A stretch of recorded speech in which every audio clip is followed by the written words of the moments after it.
मैं चाह रहा हूं कि एक छठा फेज भी सोच लेना चाहिए। हम सोच सकते हैं कि क्या आजादी के बाद पोस्ट इंडिपेंडेंस भारत में दर्शन दिखता है या नहीं दिखता है, और यदि दिखता है तो वो दर्शन कौन सा है।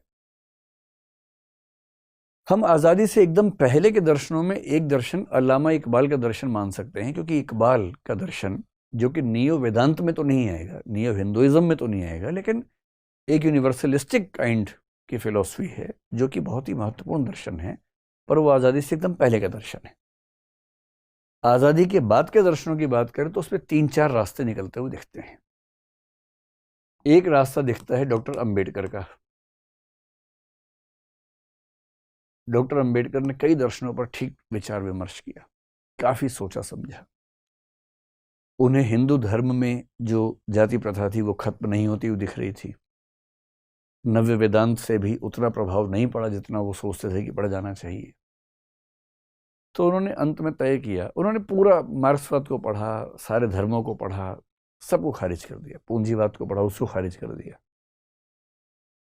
एक बार उनको सिख धर्म में रुचि होने लगी और बाद में उन्होंने अपने मृत्यु से 2 महीने पहले अंततः 1956 में ये तय किया कि मैं बौद्ध धर्म में जाऊंगा, लेकिन बौद्ध धर्म को वैसा स्वीकार नहीं किया जैसा बौद्ध धर्म था, न हीनयान न महायान। उन्हें पारलौकिकता बिल्कुल पसंद नहीं थी, जबकि महायान हीनयान दोनों में आप देखेंगे निर्माण तो माना ही जाता है, कर्म सिद्धांत माना ही जाता है। उन्हें कर्म सिद्धांत में भी रुचि नहीं थी, निर्माण में भी रुचि नहीं थी। तो उन्होंने कहा कि मैं अपना ही बनाता हूं, और तब उन्होंने बौद्ध धर्म का एक नया रूप स्थापित किया जिसको बोलते हैं नवयान,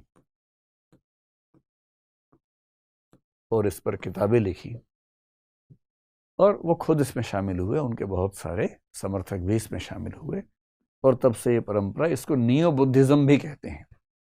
तो नियो बुद्धिज्म या नवयान ये 20वीं शताब्दी की एक नई परंपरा है जो बौद्ध दर्शन को और ज्यादा जमीनी रियलिस्टिक बनाती है, जिसमें परलोक की बातें खारिज कर देते हैं। इन्होंने एक चिंतक को आधार बनाया कुछ चीजों में। आपने शायद नाम सुना होगा उसका, अजित केशकंबली नाम के एक चिंतक हुए इतिहास में, जो चारवाक परंपरा से उनका बड़ा गहरा जुड़ाव था। उनके एक बिंदु को आधार बनाकर नवयान की स्थापना हुई। जब हम नवयान पे पहुंचेंगे तब थोड़ा बहुत समझेंगे, अगर पहुंचेंगे तो। मुझे आपके चेहरे देख के लग नहीं रहा कि पहुंचेंगे, लेकिन अगर हम वहां तक पहुंच पाए तो फिर देखेंगे कि इन लोगों ने क्या कहा है। दर्शन थोड़ा बोरिंग विषय तो है ही, और वो भी इस उम्र में हंसने खेलने की। हनी सिंह की उम्र में आप अगर नवयान और ये सब पढ़ेंगे तो मुश्किल तो लगता ही है।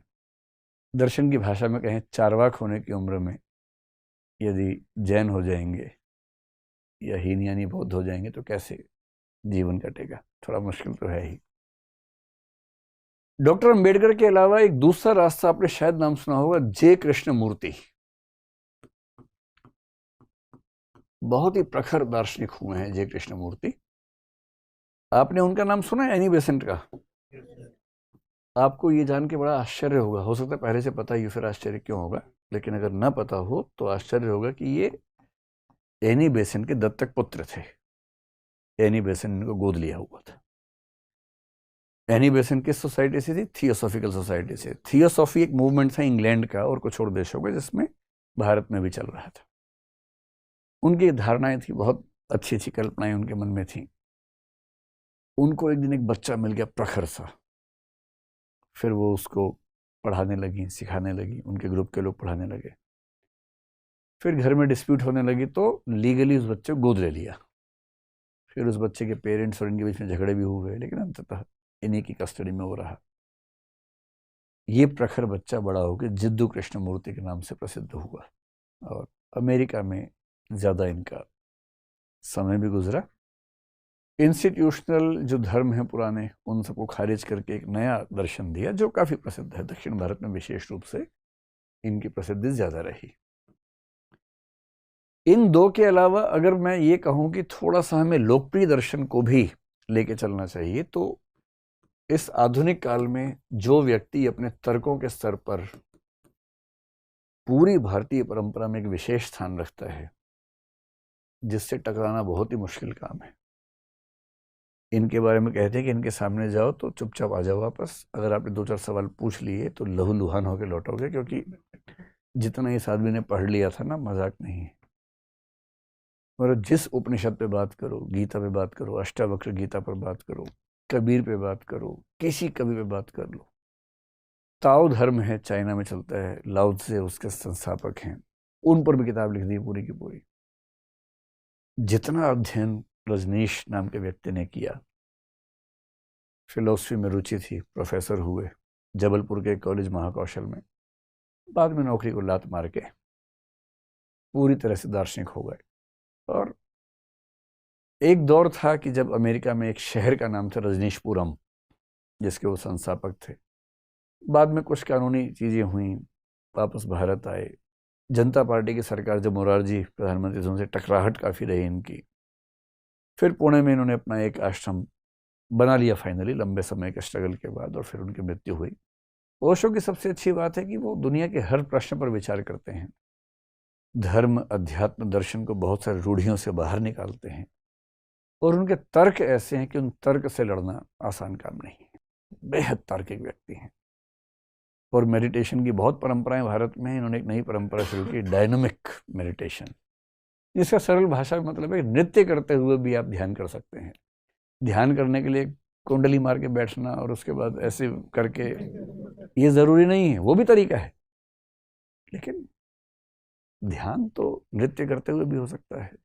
ये मैंने पिछली बार कहा था ना कि आप दर्शन पढ़ने के बाद डांस नहीं कर पाएंगे, तो ओशो बनेंगे तो नृत्य और दर्शन में संबंध बन पाएगा। किसी और रास्ते पर चलने में वो संबंध आमतौर पे बन नहीं पाता है। ये सब लोग मिला के इनको हम कहेंगे भारतीय दर्शन। हालांकि अधिकांश बात के लोगों का जिक्र भारतीय दर्शन में नहीं आता है, पर मेरे ख्याल से आना चाहिए। कोई ऐसा दार्शनिक आपको लगता हो छूट गया हो तो बताइए, उसको भी जोड़ लेते हैं इसमें। आपको लगे अरे ये तो छूट ही गया, फिर कैसे दर्शन पूरा होगा? आप सोच रहे हैं कि हमें तो ये भी नहीं पता थे, इतने सारे आपने बता दिए। हमें क्या पता? अरे कोई तो दिमाग में आ रहा होगा, बताइए बताइए, कोई दिमाग में आ रहा है तो। हाँ, फीमेल फिलोसोफर का जिक्र, मतलब उसमें मेरी गलती कम है, परंपरा की गलती ज़्यादा है कि महिला दार्शनिक नहीं दिख रहे हैं। अगर हम बात करें महिला दार्शनिकों की, तो भारतीय परंपरा में जो उपनिषद काल है,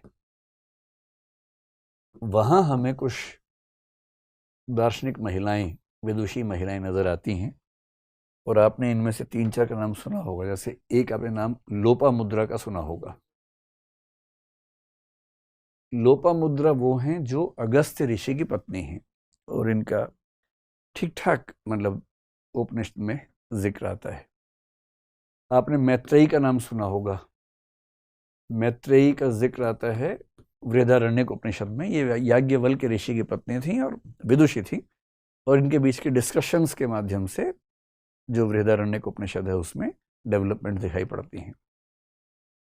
गार्गी एक विदुषी महिला थी, इनका जिक्र भी बृहदारण्यक उपनिषद में दिखाई पड़ता है। एक नाम घोषा नाम की महिला हैं, उनका जिक्र उपनिषद में दिखता है। दुख की बात है कि भारतीय परंपरा में उपनिषद के बाद से महिलाओं की जो पार्टिसिपेशन है, भूमिका है, वो नहीं के बराबर दिखती है। मतलब मैं बताना भूल गया से ज़्यादा है कि है ही नहीं, मैं कहाँ से लेके आऊँ। अब इसकी वजह क्या हो सकती है? मेरे ख्याल से तो इसकी वजह ये है कि महिलाओं की हिस्सेदारी सामाजिक, राजनीतिक, आर्थिक जीवन में हर जगह ही कम है। तो यहाँ भी कम है, विज्ञान में भी कम है, दर्शन में भी कम है, समाजशास्त्र में नहीं है, हर जगह नहीं है, पॉलिटिक्स में नहीं है, तो यहाँ भी नहीं है। और इसकी वजह ग्लास सीलिंग है, शीशे की दीवार जो दिखती नहीं पर होती है। तो क्योंकि उनको आमतौर पर घर के कामों में ही सीमित रखा गया, तो उनको बहुत स्कोप मिला नहीं, और गैप इतना बड़ा है कि उस गैप को भरना आसान काम है नहीं। अब उम्मीद कीजिए कि अब नए जो दर्शन उभरेंगे, पश्चिम में जैसे फेमिनिज्म और कई दर्शन उभरे हैं, उनमें महिलाओं की भूमिका अच्छी खासी है, लेकिन पश्चिम में भी कुल मिला की हालत ऐसी ही है। दुनिया के इतिहास में सबसे पहली दार्शनिक महिलाएं भारत में ही दिखेंगी आपको, यही महिलाएं हैं। इसकी वजह है कि पश्चिम का दर्शन शुरू 6th सेंचुरी BC में हुआ है, ये उससे पहले हो गई हैं, तो सीधी सी बात है कि पहले तो यही दिखेंगी। लेकिन हाँ, कम है, भारत में दर्शन में महिलाओं की भूमिका, हिस्सेदारी अभी कम है। साहित्य हम पढ़ते हैं, साहित्य में भी कमी है। एक मीराबाई हमें दिखती है मध्यकाल में, बाकी आधुनिक काल में महादेवी दिखती है। आधुनिक काल में फिर भी आपको 8-10 नाम दिख जाएंगे, लेकिन उसके पहले केवल एक नाम, मीराबाई। तो ये है, दुखद है पर है ऐसा ही। ठीक है, कोई और आपको लगता हो कि दार्शनिक छूट रहा है?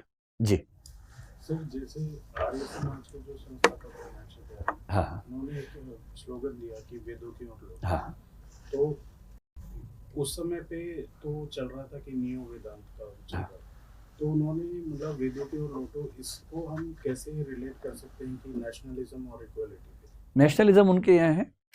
ये कह रहे हैं कि स्वामी दयानंद सरस्वती ने वेदों की ओर लौटो कहा, इसको हम कैसे लिंक कर सकते हैं नेशनलिज्म और सोशल इक्वालिटी से। अगर आप आर्य समाज की स्थापनाएं देखेंगे, उसके 10 नियम देखेंगे और बाकी स्थापनाएं देखेंगे, तो आर्य समाज एक तो तर्क पर बहुत बल देता है, तार्किक बहस पर। आर्य समाज जाति व्यवस्था को पूरी तरह खारिज करता है, और जाति व्यवस्था खारिज होने का मतलब ही है कि आपने इक्वालिटी पर बात कर दी है। आर्य समाज में जेंडर इक्वालिटी पर ठीक ठाक स्ट्रेस है। लड़कियों की शिक्षा को लेकर आर्य समाज काफ़ी प्रोग्रेसिव स्टेप ले चुका है, लेता रहा है। इसलिए ऐसे कई पैरामीटर्स आपको दिखेंगे जहां उनका सोशल प्रोग्रेसिवनेस प्लस नेशनलिज्म। पर यह है कि उस समय के नेशनलिज्म और नियो हिंदुइज्म, नियो वेदांत में यह था कि क्रिश्चियनिटी और इस्लाम से थोड़ा सा डिस्टेंस बनाने की बात रहती थी। तो आर्य समाज में भी है, क्रिश्चियनिटी से, इस्लाम से गैप है। हाँ, जो डीएवी की परंपरा है, दयानंद एंग्लो वैदिक, वो वही है कि हम अंग्रेजी की परंपरा भी लेंगे, वैदिक भी लेंगे, और पढ़ाई लिखाई में ज़्यादा डेवलपमेंट्स करेंगे, आप कह सकते हैं। एक मोटी मोटी बात मान के चलते हैं कि पूरा भारतीय दर्शन का डेवलपमेंट हमने समझा। अब एक छोटा सा पक्ष ये समझते हैं कि अगर इस पूरे के पूरे प्रोसेस में, मतलब कई हजार साल के प्रोसेस में, अगर आपको कॉमन ट्रेंड्स देखने हो, ऐसी कौन सी चीजें हैं जो आम तौर पर भारतीय दर्शन में आपको दिख जाती हैं, वो कॉमन ट्रेंड्स क्या हैं, और क्या वो कॉमन ट्रेंड्स केवल भारत में ही दिखते हैं या भारत के बाहर के दर्शन में भी उनका जिक्र कहीं कहीं दिख जाता है? तो 5-6 शब्द उनका मोटा मोटा मतलब समझ लीजिए, फिर जब कोई दर्शन पढ़ेंगे उस पर ठीक से विस्तार में बात करेंगे कि उसकी क्या वैल्यू होती है। जैसे आपने एक शब्द सुना होगा, थियरी ऑफ कर्मा, जिसको हम बोलते हैं कर्म सिद्धांत। सुना है आप लोगों ने कर्म सिद्धांत क्या होता है? कर्म सिद्धांत का सिंपल सा मतलब क्या है कि आप जो करेंगे वो आपके साथ होगा। अभी जो हो रहा है वो भी किसी किए हुए के बदले ही हो रहा है, और कल को जो होगा वो आज जो कर रहे हैं उसके बदले होगा। इसको बोलते हैं कर्म सिद्धांत। कर्म सिद्धांत की धारणा हमारे उपनिषदों से आनी शुरू हो गई है, और बहुत इंटरेस्टिंग बात है कि पूरे भारत के 9 दर्शनों में एक को केवल छोड़ दें, और जब जब मैं बोलूं एक को छोड़ दें तो वो एक कौन सा छूटेगा? चार्वाक। चार्वाक को छोड़ दीजिए, बाकी 8 दर्शन, यहां तक कि बौद्ध भी, जैन भी, जो नास्तिक दर्शन है वो भी, सिख धर्म भी, पूरी तरह से कर्म सिद्धांत को मानते हैं। और कर्म सिद्धांत का एक बेसिक मतलब ये है कि जो हमारे कर्म होते हैं वो 3 प्रकार के होते हैं। उनको 3 में डिवाइड करते हैं, शायद आपने नाम सुना हो। एक होता है संचित कर्म, एक होता है प्रारब्ध कर्म, और एक होता है संचीयमान। ये 3 तरह से हम क्लासिफिकेशन करते हैं कर्मों का। इसका मतलब क्या है? समझ लीजिए कि कर्म हमारे इकट्ठे होते जा रहे हैं, कर्मों का फल मिलने का एक फेज आता है, एक ग्रुप ऑफ कर्म एक साथ उनका फल मिलना शुरू होता है। प्रारब्ध कर्म वो हैं जिनका फल मिल रहा है एट प्रेजेंट। तो अभी की आपकी जिंदगी कैसी चल रही है, ये आपके प्रारब्ध से तय होता है। इसलिए आपने कहीं कहीं सुना होगा बड़े बूढ़ों से कि प्रारब्ध ही ठीक नहीं है तो क्या करें। तो प्रारब्ध का मतलब हमारे वो कर्म जिनका फल अभी इस समय मिल रहा है। संचित वो हैं जो संचित हैं, कलेक्टेड हैं, पर अभी फल मिलना शुरू नहीं हुआ है, येट टू स्टार्ट। यानी आज से 5 साल के बाद आपके साथ जो होने वाला है वो कौन से कर्मों से तय होगा? संचित। संचित कौन से? जो आमतौर पर पिछले जन्म में किए होंगे या इस जन्म की शुरुआत में किए होंगे, लेकिन अभी फल मिलना शुरू नहीं हुआ है उसका, वो भी संचित हैं। जिनका शुरू हो गया वो प्रारब्ध हैं, और प्रारब्ध आज से 5 साल पहले क्या थे? संचित थे, अब वो प्रारब्ध हो गए हैं। और जो कर्म अभी आप कर रहे हैं, इस जीवन में कर रहे हैं, जिनका फल बाद में मिलेगा, तो ये प्रेजेंट कर्म है। अभी जो आप कर्म कर रहे हैं, जैसे भी क्लास में बैठ के सो रहे हैं, तो इसका फल कब मिलेगा? बाद में मिलेगा। अगले जन्म में आप टीचर बनेंगे, मैं स्टूडेंट, फिर मैं सोऊंगा क्लास में बैठ के और आपको पढ़ाते हुए तनाव होगा कि ये सो क्यों रहा है। हर चीज़ का हिसाब होना है, ध्यान रखिए, हर चीज़ का हिसाब होना है। तो ध्यान रखना है, जो आप कर रहे हैं ना, उसका हिसाब बराबर होकर रहेगा। और कर्म सिद्धांत के 2 नियम माने जाते हैं। एक होता है कृत प्रणाश, ऐसा नहीं हो सकता, यानी जो किया है उसका नाश नहीं हो सकता जब तक फल ना मिले। आपका किया हुआ कर्म आपको फल दिए बिना नष्ट हो नहीं सकता, इसको बोलते हैं कृत प्रणाश। और एक होता है अकृतम उपगम, जिसका मतलब है कि जो आपने किया नहीं उसका फल आपके पास आ नहीं सकता। तो ध्यान रखना है। कई लोग कोशिश करते हैं कि ट्रांसफर सिस्टम अगर शुरू हो जाए, डेबिट क्रेडिट जैसे, मैंने 10 अच्छे कर्म किए, आपने मान लीजिए 20 अच्छे कर्म किए, मेरे थोड़े कम पड़ रहे हैं, मैंने आपसे उधार ले लिए 5, और अकाउंटिंग में आप अपना पासवर्ड डाला, आपने कहा मेरे 5 अच्छे कर्म यहाँ शिफ्ट कर दो भाई, और मेरा बैलेंस भी ठीक हो गया, साथ साथ मोक्ष मिल गया हम दोनों को। पर हिंदू धर्म में इसका स्कोप नहीं है। बौद्ध धर्म में है, महायान परंपरा में एक कंसेप्ट है बोधिसत्व। आपने सुना है बोधिसत्व? बड़ा प्रसिद्ध शब्द है। बोधिसत्व के कंसेप्ट में महायान बुद्धिज्म मानता है परिवर्त एक कंसेप्ट है। परिवर्त का मतलब है अपने अच्छे कर्मों को दूसरों पे शिफ्ट कर देना। हिंदू धर्म में तो नहीं है, तो झेल भुगतना पड़ेगा, आपको ध्यान रखना है। तो ये जो 2 नियम हैं, इसका भाव आप समझ गए कि जो किया है वो नष्ट नहीं होगा, नहीं किया है आएगा नहीं। एक मिनट, एक बात और बताऊं, क्रिश्चियनिटी में ऐसा एक सिस्टम है, ईसा मसीह जो हैं वो ईश्वर के पुत्र माने जाते हैं। ध्यान रखना, ईसा मसीह ईश्वर नहीं है, वो गॉड के बेटे हैं। एक ट्रिनिटी शब्द सुना होगा आपने, ट्रिनिटी कॉलेज का नाम सुना होगा ना। ट्रिनिटी क्या है क्रिश्चियनिटी में? इसका मतलब 3 चीजों का group, God the Father, God the Son. तो गॉड द सन कौन है? जीसस क्राइस्ट है, और द होली स्पिरिट। ईसा मसीह ईश्वर के पुत्र हैं। क्यों आए हैं? क्योंकि मनुष्य पापी है। क्यों पापी है उसकी कहानी भी समझेंगे कभी। वो इसलिए पृथ्वी पर आए, भाई देखिए, ईसा मसीह अगर ईश्वर के पुत्र हैं और कुछ लोगों ने उनको क्रूसीफाई कर दिया, सलीब पे टांग दिया। ईश्वर के पुत्र को सलीब पे लोग टांग देंगे गली मोहल्ले के, इतना आसान काम है क्या? अगर ईश्वर चाहेगा तो एक झापड़ मारेगा, उन सबको गिर जाएंगे नीचे, तब भी टांग दिया। इसकी वजह है कि ईसा मसीह जानबूझ के यही चाह रहे थे, ऐसा ईसाई लोग मानते हैं। क्यों चाह रहे थे? इसका संबंध कर्म सिद्धांत से बनेगा। इसलिए चाह रहे थे कि सारे मनुष्यों के पाप मैं अपने ऊपर लेकर अपनी बलि दे दूं। अगर ये कंसेप्ट मान ले क्रिश्चियनिटी का, इसका मतलब क्या हुआ कि कर्मों का हिसाब दाएं बाएं हो सकता है कि नहीं हो सकता है? हो सकता है। तो कुछ दर्शनों में, कुछ धर्मों में ऐसी धारणा है, महायान बुद्धिज्म में है, क्रिश्चियनिटी में है, हिंदुइज्म में नहीं है, और इसका मतलब हिसाब बराबर होकर रहेगा। ध्यान रखना भाई। और जैसे कि मैंने कहा ना, आप क्लास में सो रहे हैं तो उसका हिसाब भी बराबर होगा, जरूर होगा, सीधी सी बात है। जी आप पूछिए, क्या पूछ रहे थे? क्या वास्तव में कर्म कर पाना भी अपने वश में है? जैसे अगर देखें बारीकी से आपने अपने बड़ी जीवन, गहरी बात कह दी भाई, एकदम। अब आप सच्चे फिलोसफी के विद्यार्थी हो गए। कितनी गहरी बात कह दी है, कितनी गहरी बात कह दी कि क्या कर्म करना हमारे बस में होता है। जैसे आपने सवाल पूछा, ये आपके बस में था? नहीं सर, जैसे आपने तय किया कि मैं सवाल पूछूंगा, आप उठे, आपने माइक लिया, आपने सवाल पूछा, ये आपके बस में था या कोई करवा रहा है आपसे? नहीं सर, करवा रहा है सर कोई। करवा रहा है ना? आप सर ऐसा विषय मतलब सर पढ़ाए कि वो दिमाग में आ गया सर। अच्छा, ये मैंने ऐसा पढ़ा है कि आपके दिमाग में ही आ गया। हाँ, लेकिन दिमाग में तो कईयों के आया होगा, पर उठे आप, ये किसने तय किया? आप एकदम ठीक सवाल कर रहे हैं। 2 शब्दों पे गौर कर लीजिए। एक शब्द है डिटर्मिनिज्म और एक शब्द है फ्री विल। ये फिलॉसफी की दुनिया की सबसे गहरी डिबेट यही है, सबसे गहरी डिबेट। डिटर्मिनिज्म को हिंदी में बोलते हैं नियतिवाद, और फ्री विल को बोलते हैं संकल्प स्वातंत्र या स्वतंत्र संकल्प कह लीजिए, टेक्निकली संकल्प स्वातंत्र कहते हैं। इसका मतलब पता है क्या है? इसका असली मतलब यह है कि मैं कुछ भी करता हूं तो दरअसल वो मैं खुद करता हूं या मुझसे करवाया जाता है।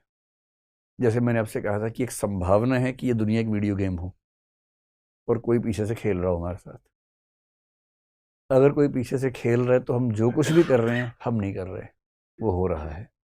टेक्निकली अगर आप बहुत अंदर जाएंगे तो दुख की बात है कि ज्यादा मजबूत तर्क ये वाला साबित होता है। अगर आप शुद्ध तर्क के रास्ते पे आगे बढ़ेंगे, प्योर लॉजिक पे, जिसका मतलब है कि आपने जो सवाल पूछा वो आपने नहीं पूछा, किसी ने आपसे पूछवाया। वो किसी कौन है किसी को नहीं पता। लेकिन दिक्कत है कि इससे दुनिया चलेगी नहीं, जबकि नियतिवाद ज्यादा मजबूत विचार है, ठोस विचार है। इसे खारिज करना बड़ा मुश्किल काम है। कभी इस पर बात करेंगे विस्तार में। लेकिन दुनिया ठीक से चल सके इसलिए दुनिया के लगभग सारे धर्म जिस विचार को मानते हैं वो है संकल्प स्वातंत्र। फ्री विल का मतलब है हम अपनी इच्छा से फैसले करते हैं, हम अपनी इच्छा से स्टेप्स लेते हैं, कदम उठाते हैं। अगर ये ना माने तो किसी अपराधी को सजा दे ही नहीं सकते, क्योंकि उसने तो किया ही नहीं, बेचारे ने, किसी ने करवाया है। किसी अच्छा काम करने वाले को पुरस्कार नहीं दे सकते, क्योंकि उसने तो नहीं किया है, किसी ने करवा दिया उससे। और फिर हम सबकी हैसियत कठपुतलियों वाली हो जाएगी जिनके धागे किसी और के हाथ में। इस चीज को मान के चलना बड़ा मुश्किल लगता है। इसलिए दुनिया जिस सिद्धांत पे चलती है वो है फ्री विल, जिसका मतलब है कि आपने सवाल खुद पूछा है। लेकिन दर्शन में कुछ लोग, जैसे एक आदमी का नाम है शोपेनहावर, जर्मनी का दार्शनिक है, 18th-19th सेंचुरी का, दुनिया का सबसे बड़ा दुखवादी निराशावादी दार्शनिक है, पेसिमिस्ट आदमी है, फिलोसॉफिकल पेसिमिज्म कहते हैं। उसने यहां तक कहा कि सबसे खुशनसीब वो हैं जो पैदा ही नहीं हुए, नंबर 2 पे वो हैं जो पैदा होते ही मर गए, और सबसे बदनसीब वो हैं जो जिंदा रहने को बाध्य हैं, जैसे मैं। इतना दुखी था वो इस दुनिया से। और उसने ये बात की, जो वाक्य आपने बोला ना, वो वाक्य उसने बोला, और एल्बर्ट आइंस्टीन ने कोट किया उस वाक्य को। क्या वाक्य था? मनुष्य वह कर सकता है जो वह चाहता है, पर वह यह चाह नहीं सकता कि वह क्या चाहे। आप चाह नहीं सकते, कर तो लेंगे। आपके मन में क्या इच्छा आएगी वो भी आपके बस में नहीं। Man can do what he will but can not will what he will. ये उसका वाक्य है। अल्बर्ट आइंस्टीन ने इसको कोट किया एक बार। तो आपका सवाल गहरा है, लेकिन अभी फिलहाल ये मान के चलिए कि आप जो कर रहे हैं आप ही कर रहे हैं, उसमें जीवन ज़्यादा आसान रहेगा, वरना कमंडल वाला भाव मन में जल्दी आ सकता है।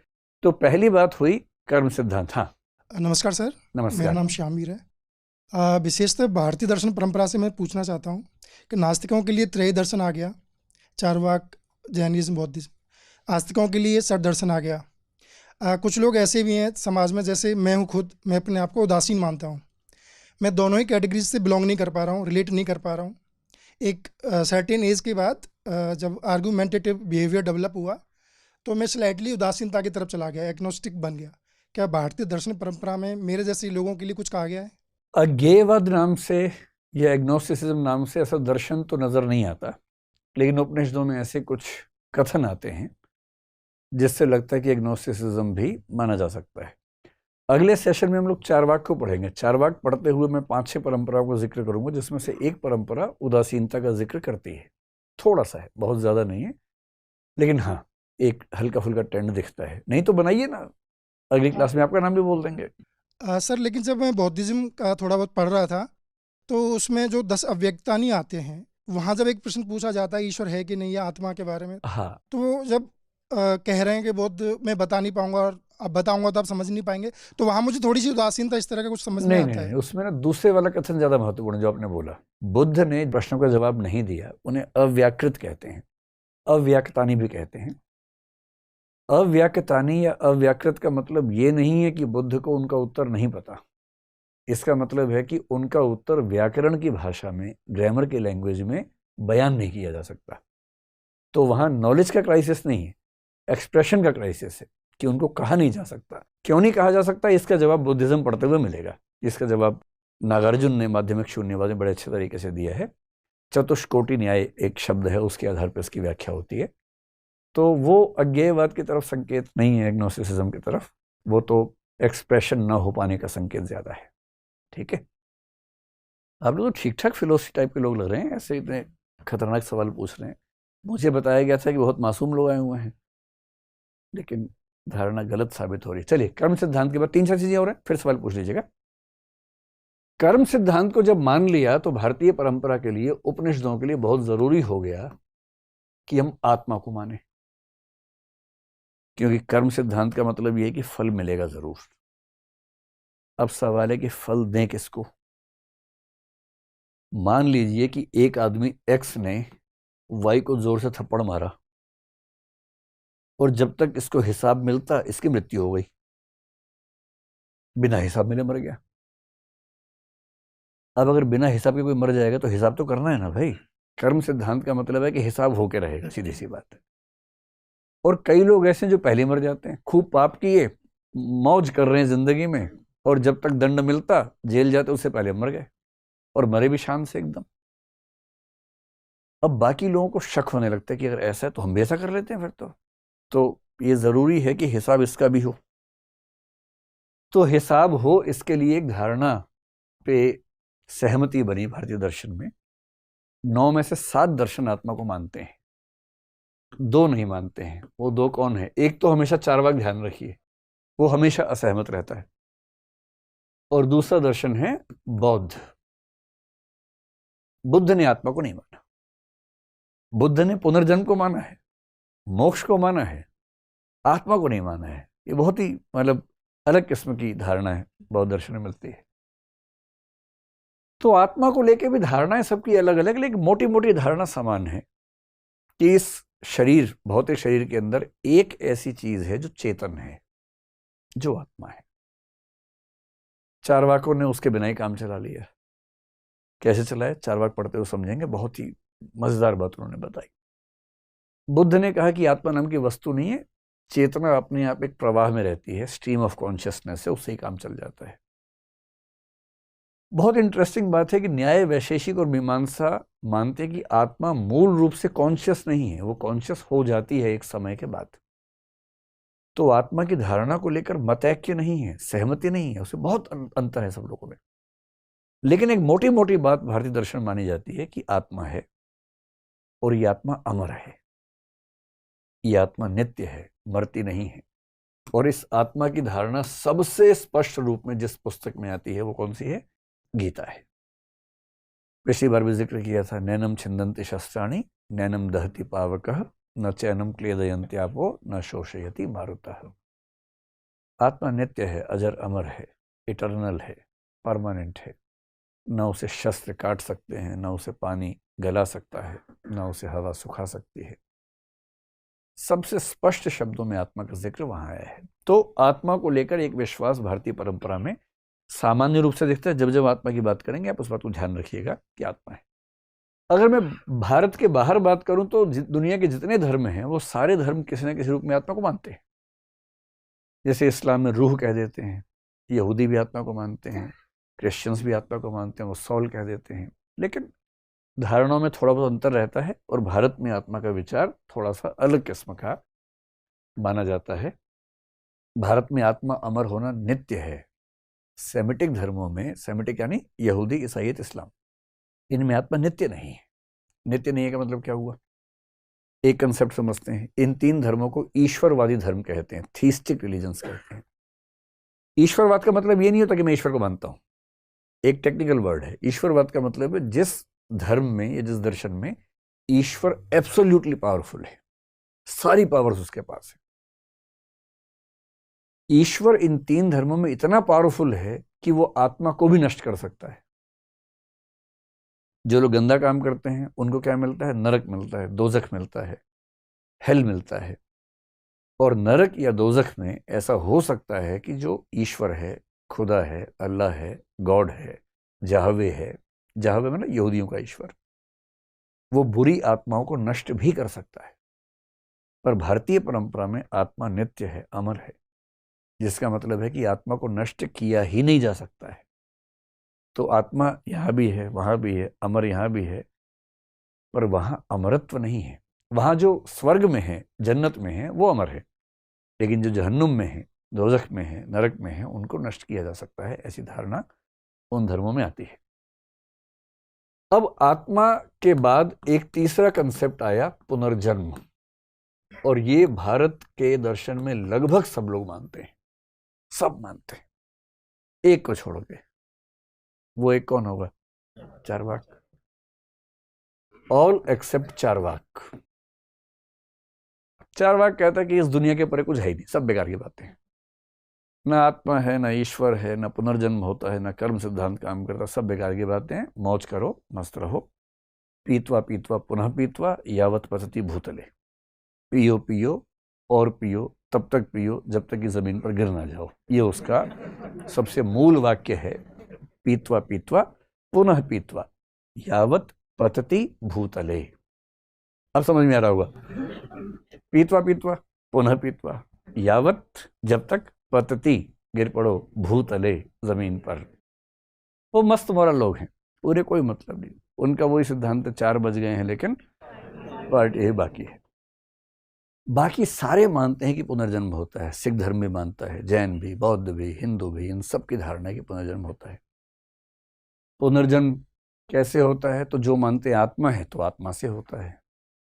सांख्य दर्शन आत्मा को अलग स्तर पर देखता है, अद्वैत वेदांत आत्मा को अलग स्तर पर देखता है। वो बोलते हैं कि जीव का पुनर्जन्म होता है। कुछ कुछ एक जैसी बात मान लीजिए। बौद्ध दर्शन कहता है कि आत्मा तो है ही नहीं, चेतना का प्रवाह है। तो वो एग्जाम्पल देते हैं, जैसे एक दिया जल रहा हो, उससे अब दूसरा दिया जला दें, तो ये आग वहां थोड़ा ना चली गई है, आग एक प्रोसेस है, वो प्रोसेस आगे वहां शिफ्ट हो गया बस।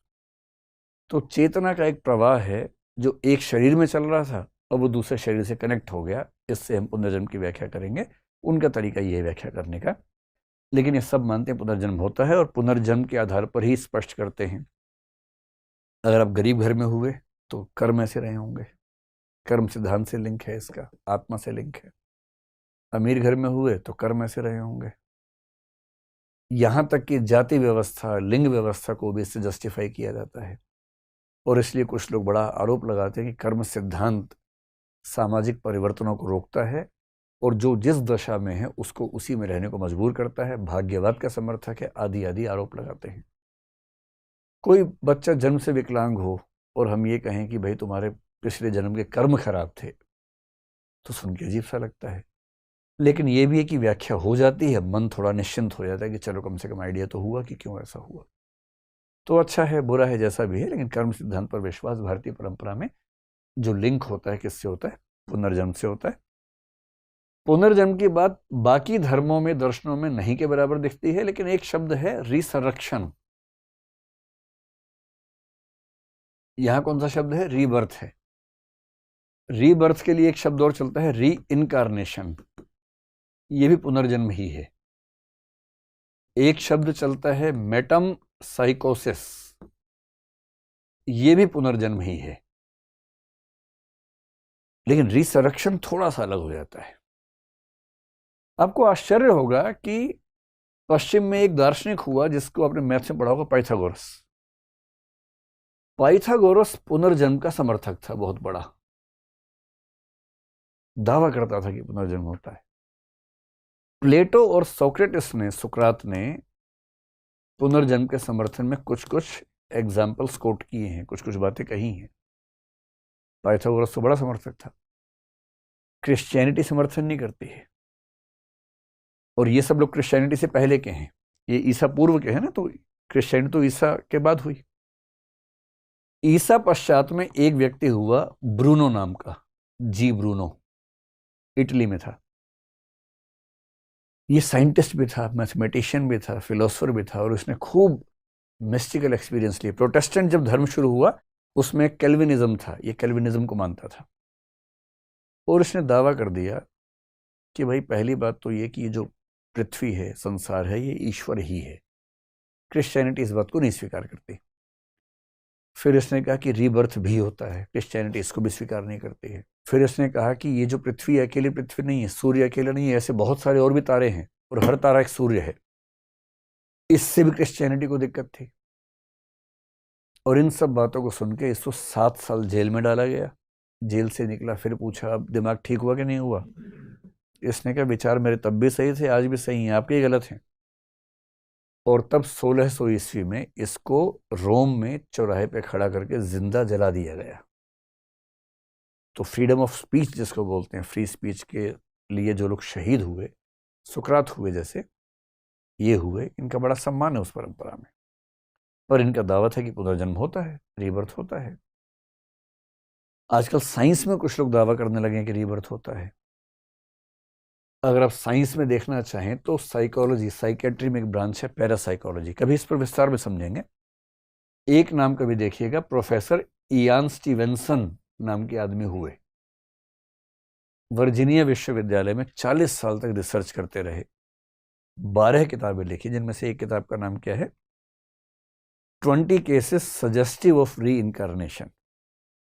हजारों केसेस, जो बच्चे दावा नहीं करते कि मुझे पिछले जन्म का याद आ गया, ऐसे हजारों केसेस को स्टडी किया, हर तरीके से खारिज करने का प्रयास किया, और अंत में 20 केसेस के बारे में लिखा कि भाई इन 20 मामलों में सारी तहकीकात के बाद भी मैं साबित नहीं कर पा रहा कि कुछ और है, मुझे लगता है कि पुनर्जन्म का संकेत है ये।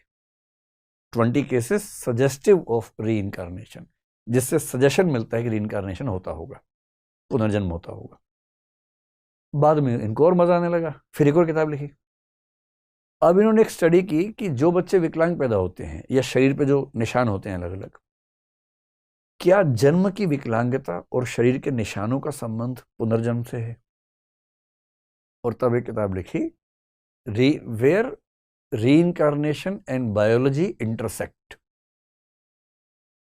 और इन्होंने साबित करने का प्रयास किया कि यदि किसी बच्चे के शरीर पे कुछ निशान हैं तो इनका या विकलांगता है, इसका संबंध भी पूर्व जन्म से हो सकता है। ऐसे केसेस स्टडी करके किताब लिखी, रिसर्च कर दी।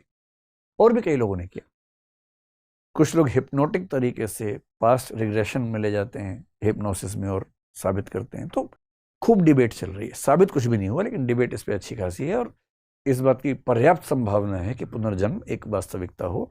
भारतीय परंपरा में इसको लगभग सब लोग मानते हैं। ईसाई, यहूदी, इस्लाम धर्मों में पुनर्जन्म नहीं माना जाता है सैद्धांतिक रूप से, लेकिन इस्लाम में जो सूफी हैं, कुछ सूफियों ने मान लिया। यहूदी परंपरा में एक शब्द चलता है गिलगुल नाम से, तो गिलगुल का मतलब पुनर्जन्म जैसा कुछ होता है। तो कुछ कुछ यहूदी परंपराओं में ऐसा दिखता है। जो हजरत मूसा हैं, यहूदियों के सबसे प्रमुख प्रवर्तक जो माने जाते हैं, उनके बारे में कुछ लोग मानते हैं कि वो हर पीढ़ी में पुनर्जन्म लेते हैं। ईसा मसीह का आपको ध्यान होगा, जब ईसा मसीह को सूली पर टांगा गया, उसके तीसरे दिन वो फिर उठ खड़े हुए थे, है ना। गुड फ्राइडे को ऐसा हुआ, फिर ईस्टर के दिन वो उठ खड़े हुए। उसको बोलते हैं रिसरेक्शन। रिसरेक्शन का मतलब उसी शरीर में पुनः आ जाना। पुनर्जन्म का मतलब क्या है, किसी और शरीर में चले जाना। रिसरेक्शन, सरक मतलब उठना, पुनः उसी शरीर में चेतना जाए और उठ खड़ा हो। और इसलिए इन तीनों धर्मों में जब कोई मर जाता है उसको जमीन में गाड़ते हैं। विश्वास क्या है कि जब न्याय का दिन होगा, कयामत का दिन होगा, उस दिन उसी शरीर में चेतना लौटेगी और ये शरीर उठ खड़े होंगे। तो रिसरेक्शन की फिलॉसफी इन धर्मों में चलती है, लेकिन रीबर्थ नहीं है, मतलब वो बार बार जन्म लेंगे ऐसा नहीं है। एक ही जन्म है, उसी जन्म में जब मृत्यु होगी तो चेतना आके उसी शरीर को जीवित करेगी। चौथा विश्वास भारत में ये है कि जो जगत है वो दुखों से भरा हुआ है। ये भारतीय परंपरा में एक को छोड़ के, और एक आते ही कौन सा हो गया, चार्वाक। वो कह रहे दुख कहाँ है, बोतल लाओ सर। जैसे कर्म की बात सुखी सुखी है, उसके बाद पीतवा पीतवा, थोड़ा अगर बारीकी से हम गौर सुख सुख उसे कोई दिक्कत ही नहीं है। क्या वास्तव में बाकी कर्म सब बेचारे कर पाना फिलोसफर भी हुए अपने पड़े वश हों, में कह रहे है? कि दुख ही दुख है। जैसे और अगर आपने अगर देखें बुद्ध बारीकी के से बारे में अपने पढ़ा हो कि बुद्ध ने 4 आर्य सत्य माने, 4 नोबल ट्रुथ माने। क्योंकि सर बुद्ध पूरा जब जीवन तो दार्शनिक सर हमारा हुए ठीक संयोगी से, को रहता है। देखिए बुद्ध एक राजा थे, राजकुमार थे, दुनिया का हर सुख भोग उनके पास था। उनकी कुंडली में लिखा था कि ये बच्चा सन्यासी बनेगा, तो पेरेंट्स उनके दबाव में थे बहुत ज़्यादा। पेरेंट्स चाहते हैं कि सन्यासी हो पर पड़ोस के घर में हो, नहीं सर, अपने घर में ना हो। आप तो उनके पिता ने सोचा कि क्या तरीका निकालें। तो शुद्धोदन उनके पिता का नाम था, शाक्य वंश के राजा थे। उन्होंने अपने बेटे को खुश रखने का हर तामझाम कर दिया, हर तरह का सुख, पकवान, मिठाई, ये वो, अच्छे दृश्य, अच्छे लोग आसपास सब। और जैसे ही वो युवक हुए उनकी शादी करवा दी। तो उस समय की दुनिया की सबसे खूबसूरत लड़की से विवाह करवा दिया, उसका नाम यशोधरा था।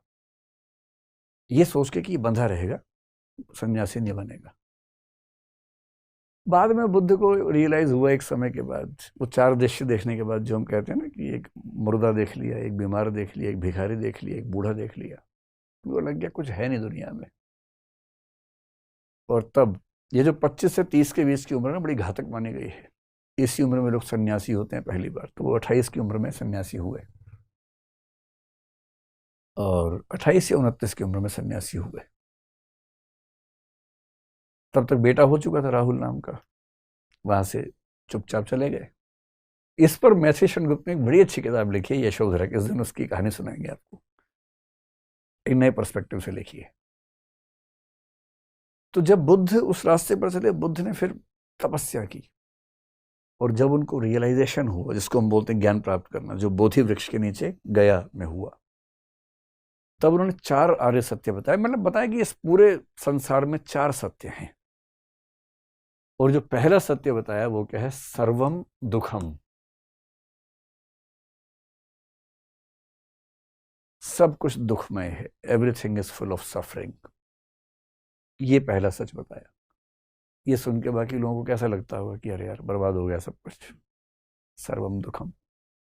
कई बार तो बोले सर्वम दुखम दुखम, दुखम भी 2 बार बोला, जैसे होमोसेपियंस नहीं, होमोसेपियंस सेपियंस बोलते हैं, सर्वम दुखम दुखम।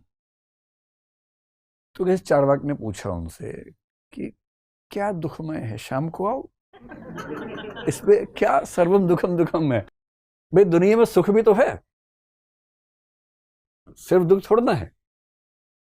तो बुद्ध ने कहा देखो भाई, जो सुख है वो तो दुख से भी ज्यादा दुखद है। तो बोले ये कैसे? तो बोले देखो, सुख के साथ 3 समस्याएं हैं। पहला, उसे प्राप्त करने के लिए बहुत दुख झेलना पड़ता है। जैसे आप जो बच्चे यूपीएससी की तैयारी कर रहे होंगे, कलेक्टरी का सुख मिलेगा, इसके लिए 3-4 साल पढ़ना पड़ता है, और पढ़ना तो दुखद ही है, जैसे भी क्लास में बैठना दुखद ही है ना। तो सुख की प्राप्ति के लिए बहुत दुख झेलने पड़ते हैं। पहली बात, सुख मिले ना मिले ये आशंका हमेशा रहती है ऊपर से। मान लीजिए सुख मिल गया, सुख मिलने के बाद हमेशा ये तनाव की हाथ से निकल ना जाए, फिर ये दुख रहता है। जैसे जो अकेले हैं उनका दुख क्या है कि वो अकेले हैं, जो साथ में हैं उनको तनाव है कि साथ बना रहे, इनसिक्योरिटी से भरे हैं। स्पेशली वो जिनको अपने से अच्छा मिल गया है, उनको हमेशा लगता है कि इसको सत्य का आभास ना हो जाए, और बांधने के चक्कर में लगे रहते हैं, किसी तरह से बंध जाए मेरे साथ। ये भय तो रहता ही है, किसी को भी रहता है। और जो बंधने वाला है नहीं, वो बंध सकता नहीं है। जो आज आपके पास है वो हमेशा तो रहेगा नहीं, कभी ना कभी सुख छूटना ही है। और जिस दिन सुख छूट जाएगा, उस दिन सुख के खो जाने का बहुत भारी दुख होता है। आईएएस जिस दिन रिटायर होता है ना, उसके अगले दिन सुबह का जो दुख होता है, उससे एक दिन पहले वो छींकता भी है तो दूसरे लोग आ जाते हैं, राज्य सरकारें उठ जाती हैं कि छींका है आईएएस। सेक्रेटरी छींका दिल्ली में, भाई राज्य सरकार में बवाल मच जाता है, छींक आई है दिल्ली से। अगले दिन वो छींक भी रहा है, खांस भी रहा है, आसपास कोई कौवा भी नहीं आ रहा आसपास, क्योंकि अब सत्ता हाथ से निकल गई, पावर हाथ से निकल गई। अब तो पावर तो कुर्सी में थी, वो चली गई। ये दुख और घातक हो जाता है, डिप्रेशन हो जाता है उस समय। तो बुद्ध ने कहा जो सुख है ना, 3 लेवल का दुख है। प्राप्ति का दुख, संभालने का दुख, खोने का दुख। इसलिए दुख तो दुख है, सुख तो दुख की पावर 3 है। इसलिए ब्रह्मांड में सब कुछ दुख ही दुख है। इस बात पर सब सहमत है भारत में, चारवाक छोड़ के। और सांख्य ने तो ये कहा कि दुख भी 3 प्रकार के हैं, आदि दैविक, आदि भौतिक, आध्यात्मिक, दुखों के प्रकार बता दिए। इसलिए इंडियन फिलॉसफी में एक बात यह है कि जो जगत है ये दुखमय है, ये जगत बंधनमय है, हम बॉन्डेज में है, बंधन में है, कर्म सिद्धांत की वजह से हैं। और क्योंकि जगत दुखमय है, अच्छा ऐसा कुछ लोग कहते हैं कि भारतीय दर्शन निराशावादी है, पैसिमिस्टिक है। बस ये ध्यान रखना कि हम शुरुआत दुख से करते हैं, अंत मोक्ष पे करते हैं, जो कि दुखों से मुक्त है। और इसलिए बुद्ध के भी जो 4 आर्य सत्य हैं उसमें चौथा क्या है? दुख निरोध मार्ग, कि दुख से मुक्ति का रास्ता भी है। और उस रास्ते का नाम अष्टांगिक मार्ग है। हम जब बौद्ध को पढ़ेंगे तब उसका नाम समझेंगे। देखिए, कोई निराशावादी है या नहीं, इसकी पहचान किस चीज से होगी? शुरुआती स्तर पे या अंत के स्तर पे? अंत के स्तर पे। अंत में निराशा नहीं है, शुरुआत इस बात से कि हाँ जगत में दुख है। जो सच्चे निराशावादी हैं उनमें तो शोपेनहावर सबसे बड़ा है, जर्मन दार्शनिक, जो मैंने जिक्र किया ना। सबसे अच्छे हुए हैं जो पैदा ही नहीं हुए, सेकंड बेस्ट वो जो पैदा होते ही मर गए। सबसे बुरे कौन? हम सब हैं जो जिंदा, मतलब ये सब सुन के आप कुछ कर मत लीजिएगा, है ना। ये एक आदमी ने ऐसे ही बोल दिया, कुछ खाने पीने के बाद बोल दिया होगा, टेंशन मत लीजिए ज़्यादा, इस बात की वैल्यू ज़्यादा नहीं लेनी है। अब क्योंकि दुख ज़्यादा है तो दुख से मुक्ति के लिए एक धारणा भारतीय दर्शन में चलती है मोक्ष की। मोक्ष को इंग्लिश में बोलते हैं लिबरेशन। देखिए, हर धर्म कहता है कि इस जीवन के बाद असली जीवन होगा। तो सेमिटिक धर्मों में वो जीवन जो है, बेस्ट लाइफ क्या है, वो स्वर्ग कहते हैं, हेवन, जन्नत। इसलिए एक यहूदी, ईसाई या मुसलमान का उद्देश्य क्या होता है कि जन्नत में जाना, स्वर्ग में जाना, जो ईश्वर की दुनिया है। क्योंकि धारणा ये है, जेनेसिस अगर आप बाइबल का पढ़ेंगे, जेनेसिस का जो 3rd पार्ट है उसमें कहते हैं कि आदम और हव्वा ने, या एडम और ईव ने एक पाप किया, तब वो जन्नत में थे, स्वर्ग में थे, गार्डन ऑफ ईडन में थे। ईडन गार्डन का मतलब कलकत्ता वाला नहीं होता है। ईडन गार्डन का मतलब है स्वर्ग का उद्यान। वहां वो थे, खूब खुश थे, विचरण कर रहे थे। कुछ चीजों की मनाही थी, उनमें से एक काम उन्होंने कर दिया। क्यों कर दिया? तो जेनेसिस में लिखा है कि ईव ने उकसाया तो एडम ने कर दिया। तो पहला पाप मूल रूप से औरत के मत्थे मढ़ा गया है कि उसी ने उकसाया था। अब गलती हो गई, ईश्वर ने सजा दी, सजा के तौर पर पृथ्वी पर भेज दिया। इसलिए मुख्य रूप से ईसाइयत में, गौण रूप से यहूदी इस्लाम में ये मानते हैं कि एक मूल पाप हुआ, जिस पाप की वजह से इंसान और उसकी जो पीढ़ियां हैं वो पृथ्वी पर हैं। जो लोग इस बात को मानते हैं वो यही मानते हैं कि पर्पस क्या है? पर्पस है वापस वहीं चले जाना, उसी स्वर्ग में वापस लौट जाना। इसे सेमिटिक धर्मों में जो परलोक है, जो जीवन का उद्देश्य है, वो है स्वर्ग में ईश्वर के पास वापस जा पाना। भारत में जो मोक्ष है उसकी धारणा थोड़ी सी अलग है। भारत में स्वर्ग की बात आमतौर पर नहीं। मीमांसा दर्शन में शुरुआत में हल्का सा जिक्र आता है, वैष्णव वेदांत में जरूर बैकुंठ लोक का जिक्र आता है, जो स्वर्ग जैसा जैसा है। लेकिन भारत में जो मूल विचार है, चारवाक छोड़ के सबका विचार, बौद्ध भी, जैन भी, सबका विचार एक ही है, मोक्ष। इसी मोक्ष को कुछ लोगों ने कह दिया निर्वाण। निर्वाण कौन बोलते हैं बताइए? बौद्ध लोग बोलते हैं निर्वाण, जैन लोग बोलते हैं कैवल्य, न्याय दर्शन इसको बोल देता है अपवर्ग, मीमांसक कहीं कहीं इसको बोल देते हैं निश्रेयस, शंकराचार्य कहीं कहीं इसको मुक्ति बोल देते हैं, कई लोग मुक्ति बोल देते हैं। नाम अलग अलग हैं पर इन सब का मतलब एक ही है, मोक्ष। और मोक्ष का मतलब क्या है? कुछ लोग मानते हैं दुख खत्म हो जाना मोक्ष है, कुछ मानते हैं परम आनंद मिलना मोक्ष है। ये अंतर क्या है समझेंगे। जैसे महायानी बौद्ध मानते हैं परम आनंद, हीनयानी मानते हैं दुख खत्म हो जाए उतना मोक्ष है। न्याय मानता है कि चेतना खत्म हो जाना मोक्ष है, मतलब मोक्ष में चेतना नहीं होती है। तो वेरिएशंस हैं, लेकिन मोटे तौर पर इसका मतलब क्या है? मोटे तौर पर इसका मतलब है कर्म बंधन से मुक्त हो जाना, कर्म बंधन और पुनर्जन्म के चक्कर से, प्रवाह से मुक्त हो जाना। यह ध्यान रखना है कि यदि आप जीवित हैं तो इसका मतलब है कि पहले के कुछ कर्म हैं जिनका हिसाब बराबर कर रहे हैं। अगर आपने अच्छे कर्म किए, बुरे कर्म किए और मृत्यु के समय कर्म का बैलेंस रह गया तो पुनर्जन्म होगा। और कर्मों के हिसाब से देखा जाएगा कौन सी स्पीशीज में भेजें। तो चूहा, बिल्ली, खरगोश कुछ भी बना के भेज सकते हैं, इंसान भी बना सकते हैं, डिपेंड करता है कैसे कर्म है। और जिस दिन कर्मों का बैलेंस एकदम जीरो होगा फिर पुनर्जन्म नहीं होगा। और क्योंकि जीवन दुखमय है इसलिए इस जीवन से मुक्त होना, कर्म बंधन और पुनर्जन्म के चक्कर से मुक्त होना मोक्ष है। इसलिए मोक्ष एक स्थायी अवस्था है। एक बार मोक्ष मिल गया तो ये नहीं होता कि 2 साल का प्रोबेशन है उसके बाद देखेंगे। ये यूपीएससी मतलब आईएएस की नौकरी नहीं है, मोक्ष है।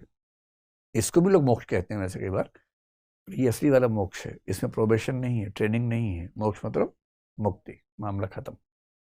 उसके बाद बार बार पैदा होना, मरना, वो सब झंझट खत्म, एक ही बार में फ्री हो गए।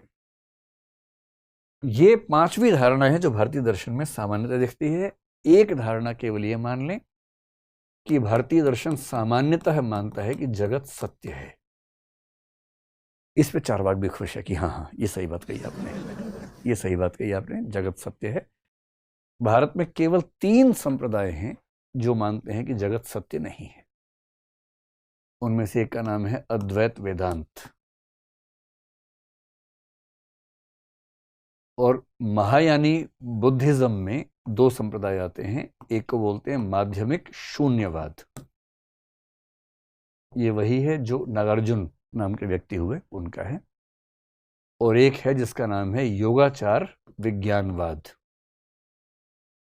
असंग और वसुबंधु। नालंदा देखा आपने? नालंदा विश्वविद्यालय, ये सब लोग नालंदा विश्वविद्यालय में रह के रिसर्च करते थे एक साथ। तो जो बिहार का नालंदा नामक स्थान है, नालंदा विश्वविद्यालय का बहुत बड़ा कंट्रीब्यूशन जो है वो महायानी बुद्धिज्म है।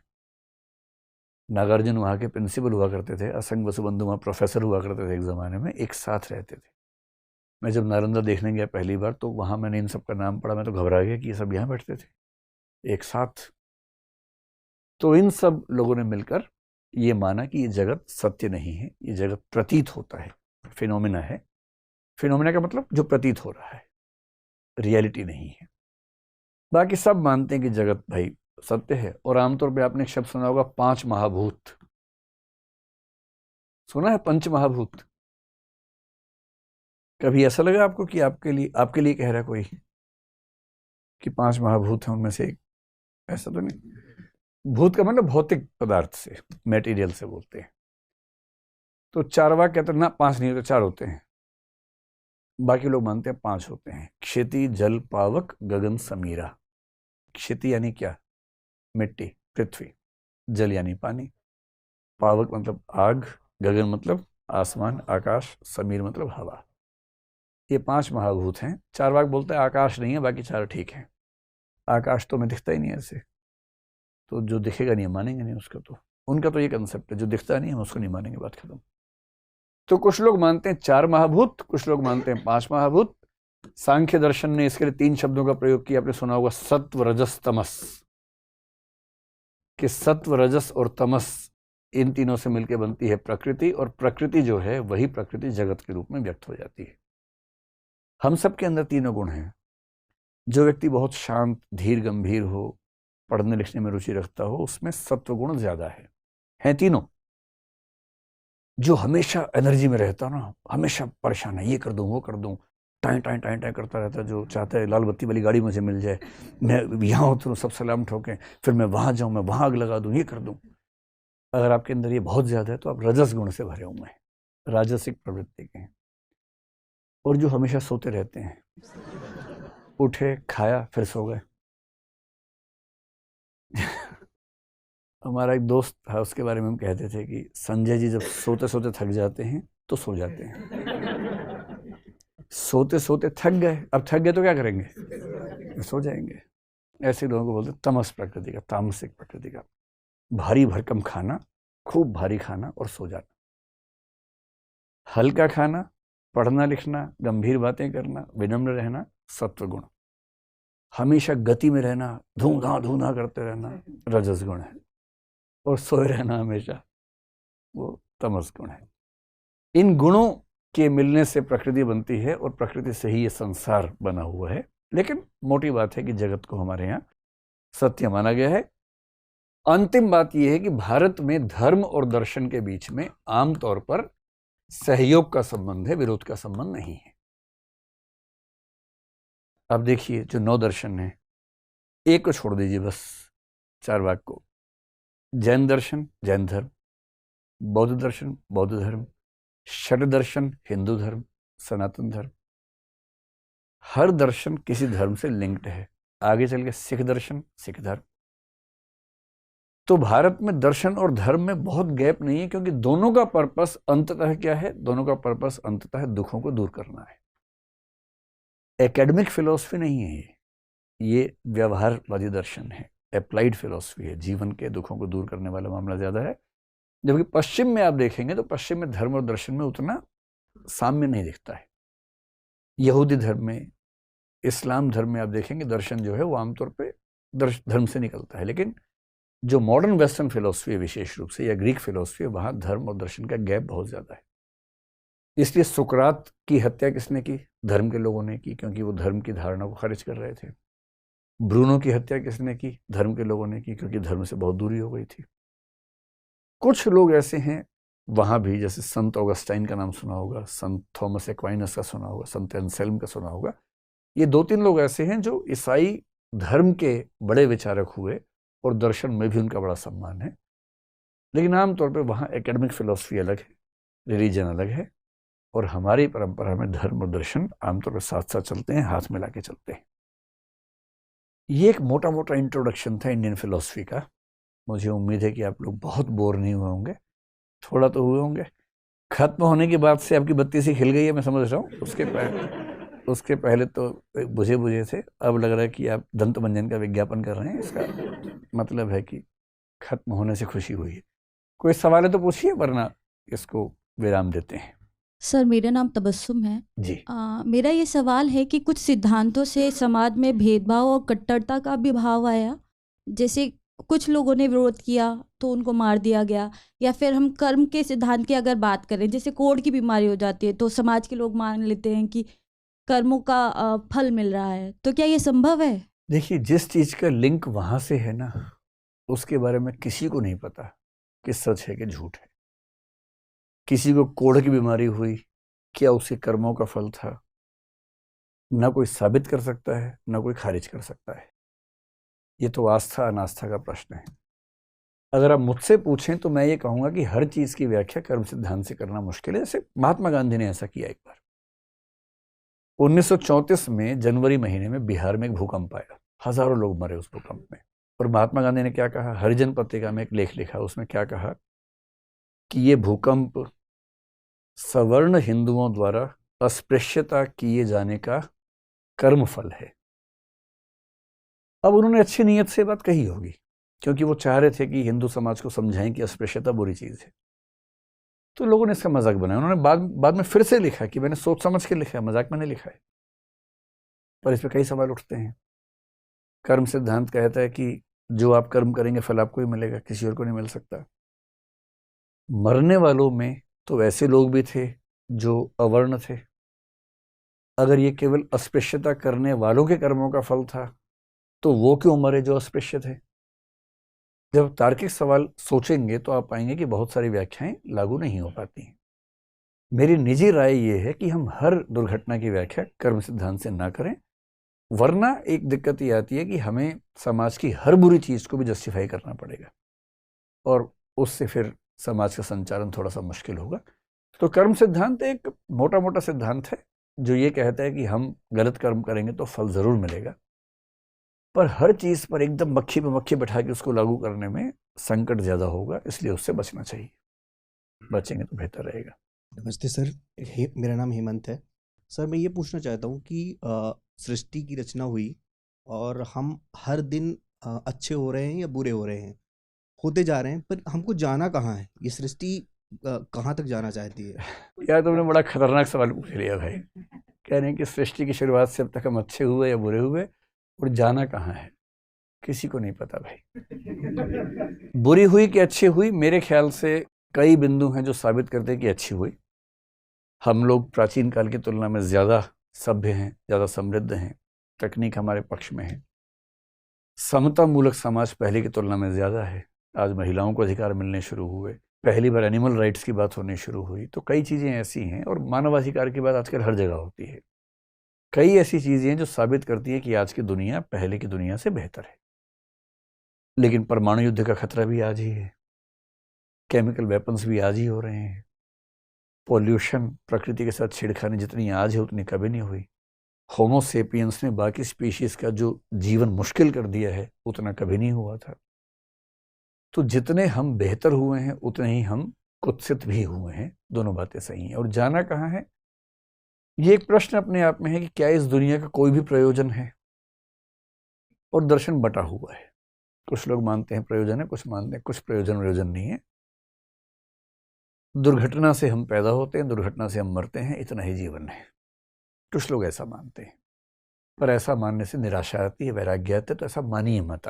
आप मानिए कि एक विशेष प्रयोजन के लिए ईश्वर ने आपको भेजा है और आप उसको पूरा करने का प्रयास करें। ये मानने से दिल खुश रहता है। बात सच है झूठ है पता नहीं, लेकिन दिल खुश रहता है मानने से। ठीक। नमस्ते सर, मेरा नाम राजन शर्मा है। जी। सर, एक शेर है कि वरना सुकरात कब का मर गया होता, उस प्याले में जहर था ही नहीं। ये लाइन चेंज करो, पहली लाइन दूसरे वाली है, उस प्याले में जहर था ही नहीं वरना सुकरात मर गया होता। सर, मेरा प्रश्न यह है कि आपने जो पूछा कि मॉडर्न अभी आधुनिक समय में कोई बहुत बड़ा चिंतक दार्शनिक नहीं हो रहा है, तो कहीं ऐसा तो नहीं लग रहा है कि हर दौर में मारे जाने का खतरा होता है, इस दौर में मारे जाने का खतरा ज़्यादा है? थोड़ा बहुत खतरा तो हर दौर में होता है, लेकिन भारतीय परंपरा में सबसे अच्छी बात है कि यहाँ शास्त्रार्थ की परंपरा सबसे समृद्ध रही, जो एक ज़माने में एथेंस में भी थी। एक ज़माने में, हालांकि उसी ज़माने में सुकरात की हत्या हुई थी, लेकिन तब भी आप देखेंगे कि भारतीय परंपरा इस मामले में सबसे समृद्ध है कि यहाँ धार्मिक मतभेद के चलते हत्याएं आमतौर पर शास्त्रार्थ वाले मामले में, दर्शन की बात करें तो नहीं के बराबर दिखेगी। जिन समाजों में धार्मिक और दार्शनिक चर्चाओं की आज़ादी नहीं है, वहाँ दर्शन का विकास कभी नहीं हो सकता, ना विज्ञान का हो सकता है। जहाँ चिंतन की आज़ादी ज़्यादा है, वहाँ दर्शन विज्ञान दोनों का विकास ज़्यादा होगा। और हम इस मामले में खुश नसीब हैं कि हमारे यहाँ कम से कम ये स्कोप ज़्यादा है।